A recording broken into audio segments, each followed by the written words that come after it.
From Burger King to king of the school, it is a journey that's impossible for me to detail in 10 minutes. So let me offer you a story to give you some context and relevancy to the title of my presentation. So there's this boy, and in his younger years would come home from school and he would watch reruns of old classic Western movies and TV shows. Shows like The Lone Ranger, many of John Wayne's movies, and even some of Clint Eastwood's Western movies. And this boy would be mesmerized by what these guys do on TV.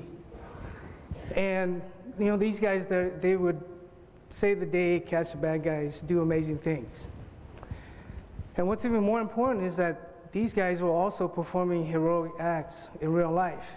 For example, John Wayne establishing a foundation for cancer, using a lot of his financial resources to fight hunger and fight institutional racism in Hollywood.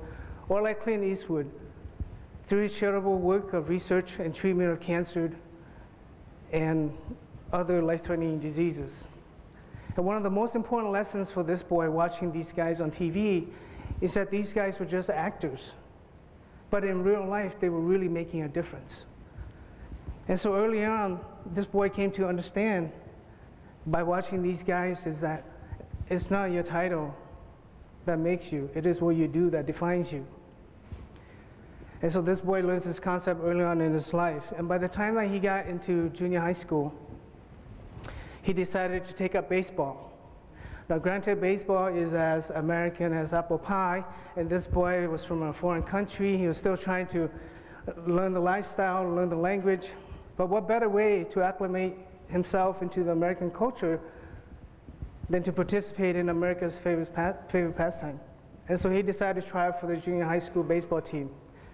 And try as he might, he could not hit the ball to save his life. Even if the ball was standing still in front of him, he still couldn't hit the ball. But rather than telling the boy he didn't make the team, the baseball coach had a strong desire to make the boy feel a part of something. You know, he could help with setup for practices, care for the equipment, and help with the lineup for the games. And it wasn't until later on in the season, towards the end of the season, during a very decisive game, the coach decided to put the boy at bat. Now the goal was for the boy to hit the ball and bring the runners home for the win. So the boy goes up to the plate, and sadly he strikes out and the team loses the game. The team is disappointed. Everybody is feeling bad. Self-esteem was nowhere to be found. And the boy goes up to the coach and asked the coach, "Why did you put me up to bat at such a critical point in the game?" And the coach turned to the boy and said, "You know, it's not all about winning. You don't need to be a home run hitter or an all-star. You just have to keep your head in the game. You've done that this season, you deserve a chance at bat." And the coach went on to tell the boy that life isn't all about winning either. Sometimes you have to lose to win. And when you do that, you come back stronger the next time. Now at that time, the boy didn't understand what the coach meant, but that life lesson from the coach has become so valuable that even today, it remains a guidance on how the boy lives his life. In this interaction again with the coach reminded the boy that it is not your title that makes you, it is what you do that defines you. And by the time the boy got into high school, he continues to struggle academically, particularly in the subject of mathematics. And he continues to face language barriers and socioeconomic circumstances. And on most days of the week, he would be in the hallway, sitting on a bench after school, doing his math homework. And one day while he was in the hallway doing his math homework, along came the school custodian. And they struck a conversation. And after learning about the math problem, the custodian decided to help the boy. And since that initial encounter, the custodian helped the boy after school with his math homework. And by the end of the trimester, the boy passed his algebra class, largely due to the help of the school custodian. Now what's amazing, as it turns out, is that the school custodian was a mechanical engineer with a PhD in physics. But because his credentials were from a different country and it was not recognized in the United States, he was unable to find work in his chosen profession.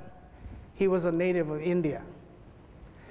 And once again, this relationship and interaction with the custodian reminded the boy, it is not your title that makes you. It is what you do that defines you. Now, I don't know the whereabouts of the people in the story, whether they're alive or not, but the boy in this story is standing in front of you today. And my progression from going from K-12 to college to where I am, or my progression from working as a cook at Burger King to working in the principal's office, I have learned and witnessed countless of people performing amazing acts that affirms to me that it is not your title that makes you. It is what you do that defines you.